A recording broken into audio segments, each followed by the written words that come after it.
Welcome children. In today's session we will be doing part 2 of economics unit 1, economic growth and development. As we know, the word economic means money. Okay, so keep that in mind. So as per the economist, so the person who studies about money related are called as economist. So this person whom you see is a economist called Amartya Sen.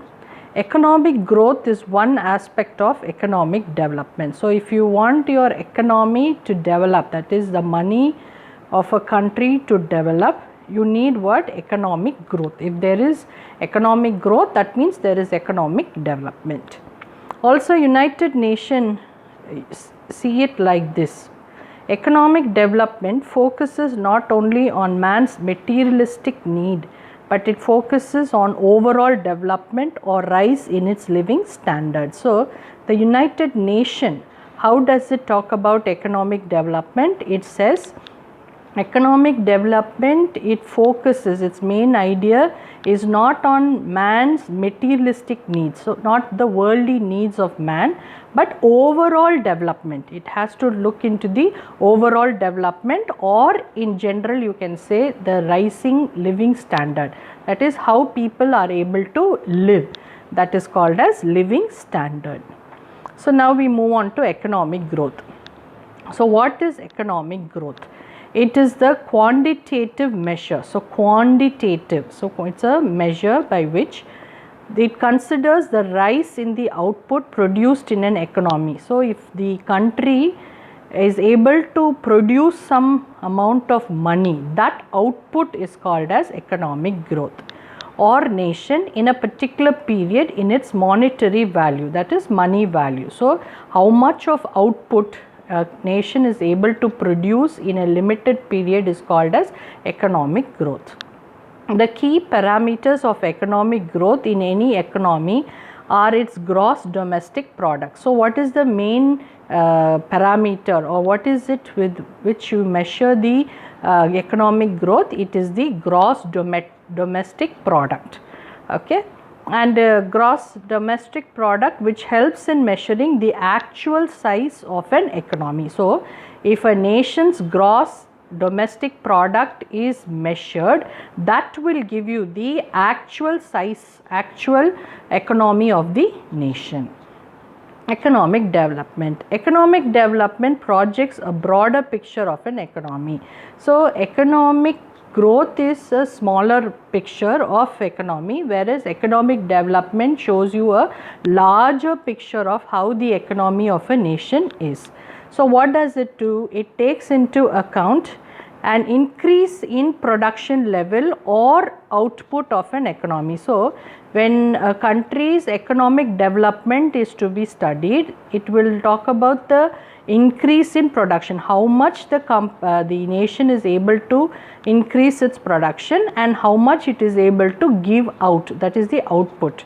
Also with an improvement in the living standard of its citizens. So it doesn't only study the economy, the production and the output, but also it will study how the people of that nation are improvising, that is the living standard of that nation, how does it improvise. It focuses more on socio-economic factors rather than just the quantitative increase in production. So here you can see development is a quantitative, so it is not quality but it is quantity. So economic development is a qualitative measure which measures improvement. So economic development is a qualitative measure. It studies the improvement in technology, labor reforms. Reforms means changes. What are the changes that comes in the form of labor? Rising living standards, how the people of that nation are improvising, broader institutional changes in an economy. So what is the future change that the nation will bring forth, if this is the study of economic development. Human Development Index, which is HDI, is an apt tool. Apt means a very particular tool, a very reasonable tool to measure the real development in an economy. Development path based on GDP and employment. So, how can you study the development path of a nation based on two things? GDP is gross domestic product and the next one is employment. Employment is giving work for people. In the development path of India, it first undertook the policy of closed trade. So, if you go back few years back in India, development in India was done. India did not do open trade, that is, it did not give its products or did not sell its products to abroad countries. It only did within the country, that is called as closed trade.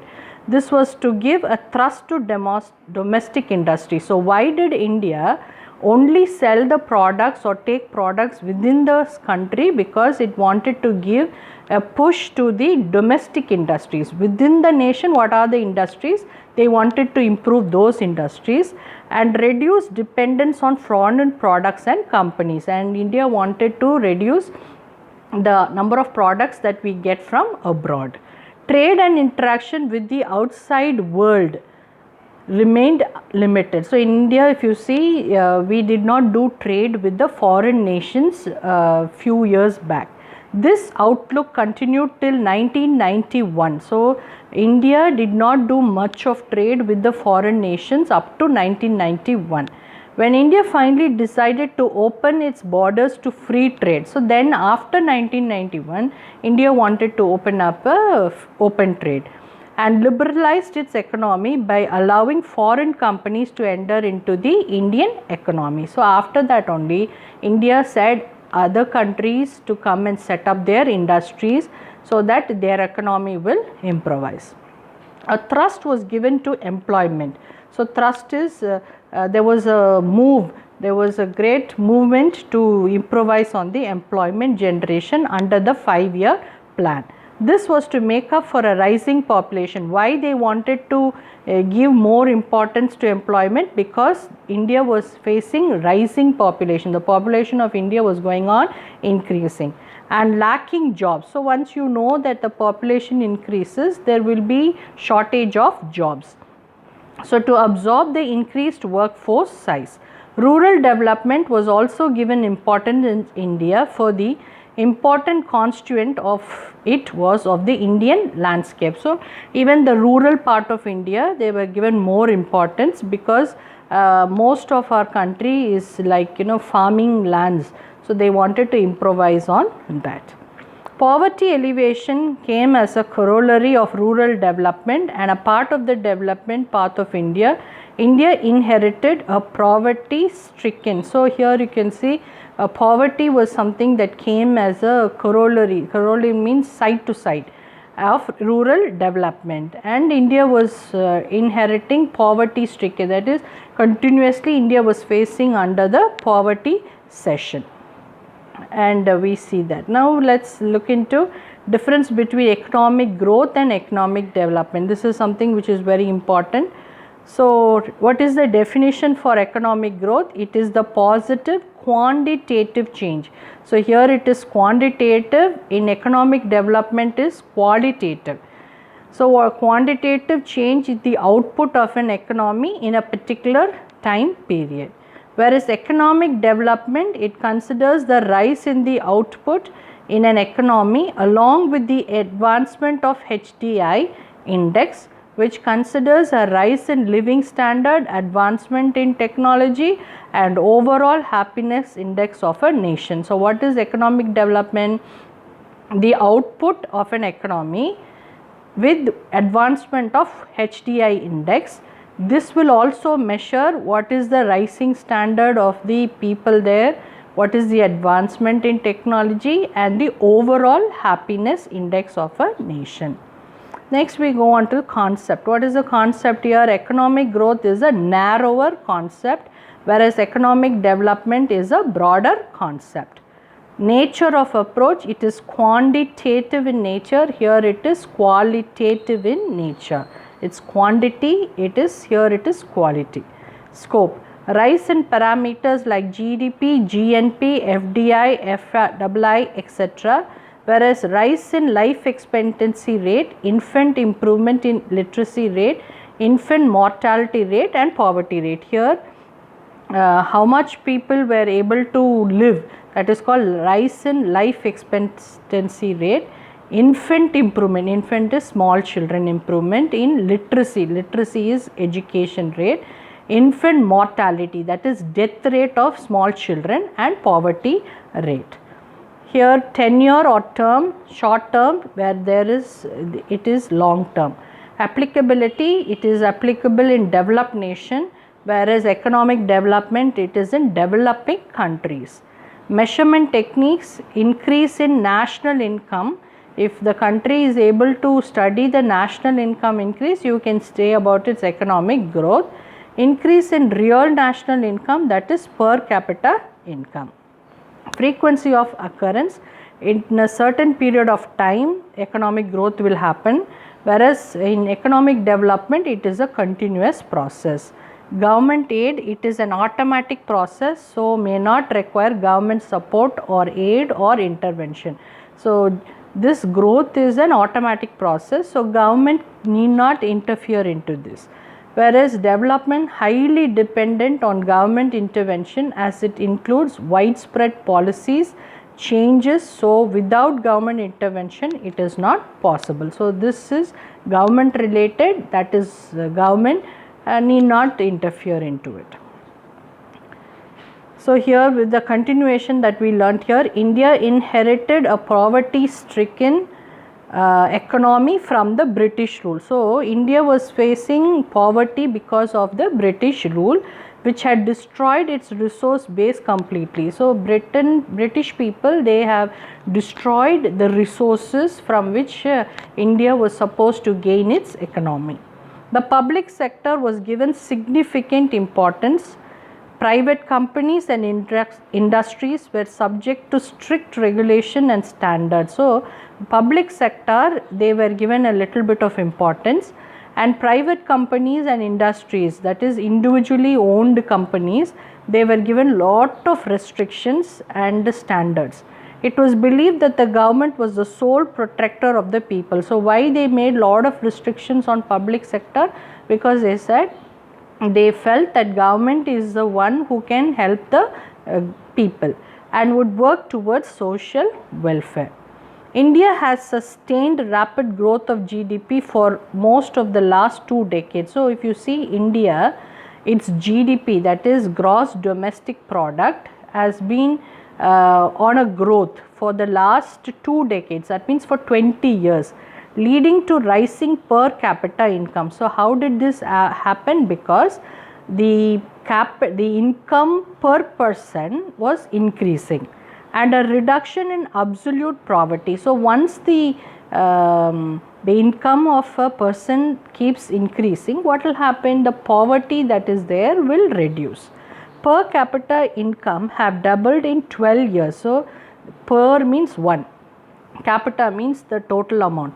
Okay, the income per person has doubled in how many years? In 12 years. In per capita income, placing India comes just inside the middle income country category. So now we fall under the middle income country category. Life expectancy at birth is 65 years. So we can expect a birth rate of about 65 years, human normal rate. And 44% of children under 5 are malnutrition. So nearly 44% of Indian children are malnourished. Nourished means not we call nourishment is giving lot of food, that's called nourishment. So malnourished. The literacy rate for the population aged 15 years and above is only 63%. Whereas what is the literacy rate? Literacy means education rate for children aged 15 years is 63%, when compared to 71% is there in the lower middle income countries, but in India it is only 63%. India has followed a different path of development from many other countries. Factors supporting Indian development. A fast growing population. So India is a growing populated country. Of working age is an important factor. So what is the most important factor? It is the population of India. There are 700 million Indians under the age of 35, and the demographics looks good for Indian growth in the next 20 years at least. So, how much of population we have? 700 million people are there below the age of 35. So, for the next 20 years if you see, there will be a rise. Okay. India is experiencing demographic transition, that is increase the share of the working age population from 58% to 64% over the last 2 decades. So, for the last 20 years if you see, working people, the working age population is changed from 58% of the people were working age population, now it has become 64%. India has a strong legal system. Legal means law system, and many English language speakers are there. So, many of us in India, we speak English.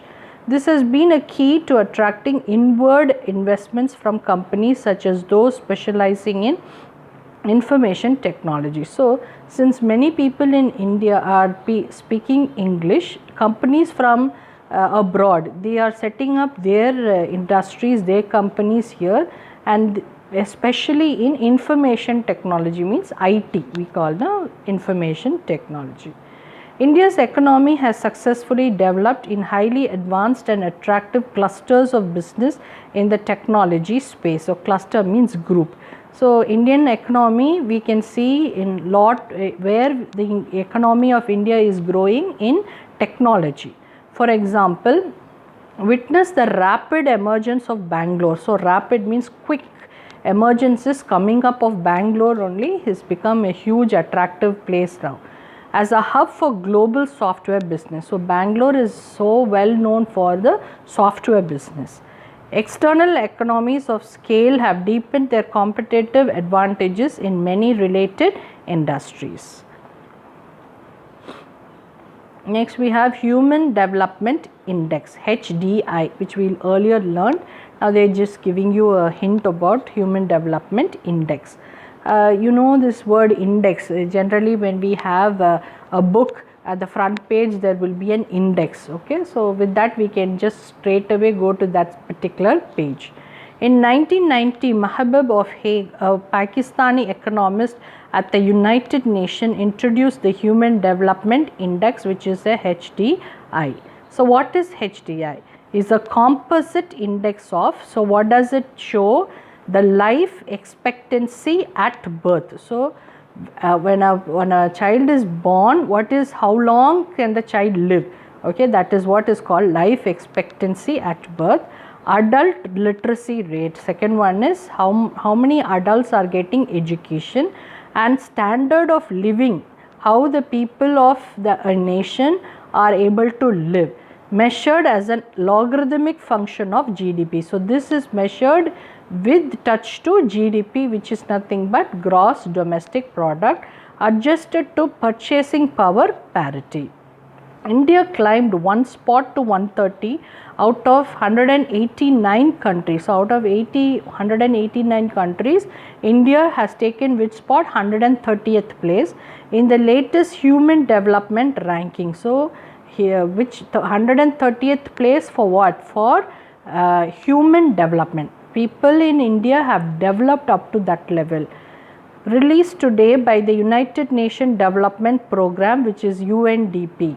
Between 1990 and 2017, India's HDI value increased from 0.427 to 0.640. That means an increase of nearly how many percent? 50% has been increased, and an indicator of the country's remarkable achievement in lifting millions of people out of poverty. So, this shows that we are going to lift the country from poverty.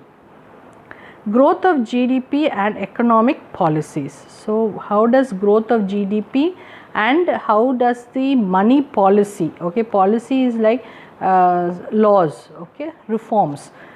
Many economic policies have been framed by the government of India since independence. So, since we got our independence, government is framing a lot of laws, lot of ways by which we can develop our economy for increasing rate of economic growth and for increasing the economic development. The important economic policies are, first one is agricultural policy. So, we all know that India is an agricultural country. So, first policy will be on agriculture. Agricultural policy is a set of government decisions and actions relating to domestic agriculture and imports of foreign agricultural products. So, this policy will decide and take action to develop the domestic agriculture, that is within the country how much they can improve their agriculture and how they can import foreign agricultural products. Some overarching themes include risk management and adjustment. So, these are the themes that they will be looking into. Risk management. So, any country for that matter, they have to take some risk and how to manage that. Risk management and adjustment. Economic stability. They have to keep their money value stable. Natural resources and environmental sustainability. Sustain means to keep it for a long period of time. Research and development and market access for domestic commodities. Commodities means products. Some agricultural policies are price policy. So, the government will decide on the price. Land reform policy, land changes, green revolution, that is go green, develop lot of trees, okay. Irrigation policy, food policy, agricultural labor policy and cooperative policy. Next one we have industrial policy. Industries. So, industrial development is a very important aspect of any economy. So, like agriculture, a country has to develop even in its industries. It creates, why we must improve our industry, because it will create employment, that is work for people. It will promote research and development. It will lead to modernization. The country will become more and more modern and ultimately makes the economy self-sufficient. So, our economy will become enough. It will be more than enough. In fact, industrial development even boosts other sectors of the economy. So, if the country develops on the industry, it will automatically have a increase in the other sectors like agricultural sectors. New farming technology and the service sector. Agriculture sector also will improve, service sector also will improve. It is also closely related to the development of trade. So, if industries develop, trade will also develop. Several industries policies have been enacted. Since 1948, industrial policy on large scale industries. So, which are the large scale industries? Textile industry policy, sugar industry policy, price policy of industrial growth, small scale industrial policy and industrial labor policy. All these policies have been framed. New economic policy. The third policy is new economic policy. The economy of India, again let me repeat, economy is money, okay. The economy of India has undergone policy in the beginning of the 1990s. So, early there was a policy in the year of 1990s. This new model of economic reforms means changes, is commonly known as LPG, which is known as liberalization. L for liberalization, P for privatization, G for globalization. These economic reforms had influenced the overall economic growth of the country in a significant manner. So, whenever we make a change, the economy growth and the economic development will see a change. That is what we learn. So, in between we are going to learn about gross national happiness, which is GNH. Gross means total. The term gross national happiness was coined in 1972 during an interview by a British journalist. So, this term GNH was put forth by a British journalist for the Financial Times at Bombay Airport. So, it was put forward at the Bombay Airport for a magazine called Financial Times, where then the King of Bhutan, Jigme Singhe Wanchak said, the King of Bhutan, gross national happiness is more important than gross national product, GNP, he said, the king of Bhutan. Which is more important? Gross national happiness is more important than product. So the UN, in 2011, the UN General Assembly passed a resolution. Resolution is a decision. Happiness towards a holistic approach. Holistic means total, okay, approach to development, urging member nations to follow the example of Bhutan and measure happiness. So what happened is the UN General Assembly, they said, like Bhutan, other countries also should follow happiness as their main scheme rather than producing products, okay, and well-being, and calling happiness a fundamental human goal. So he said that like Bhutan, people should think that happiness should be a fundamental basic goal. It's not important that you earn money, but you should know how to be basically happy. The 4 pillars of GNH. So what are the main 4 pillars? Okay, sustainable and equitable social economic development. So even when the country is able to develop, it should sustain. Overall, it should keep a long track of it. Environmental conservation. So the environment of that country should be conserved. Preservation and promotion of culture. So country should preserve and it should promote its culture. Good governance. The government should be able to govern the nation, citizen perfectly. The 9 domains. So what are the other ways of GNH are psychological well-being. So people should be well. Health, they should take care. Time use is very important. Giving education to the people is important. Cultural diversity, there should be difference in diversity is difference. So cultures are different. Resiliences, they should have flexibility. Good governance, there should be good government. Community vitality, importance, community should be given importance. Ecological diversity, even the ecology should be taken care of. And resilience is flexibility, and also living standard of the people should be taken into consideration. So what they are trying to tell here is how much the country is able to produce is not the aim. The general public, general citizen should be happy. So go through the lesson and read it right now.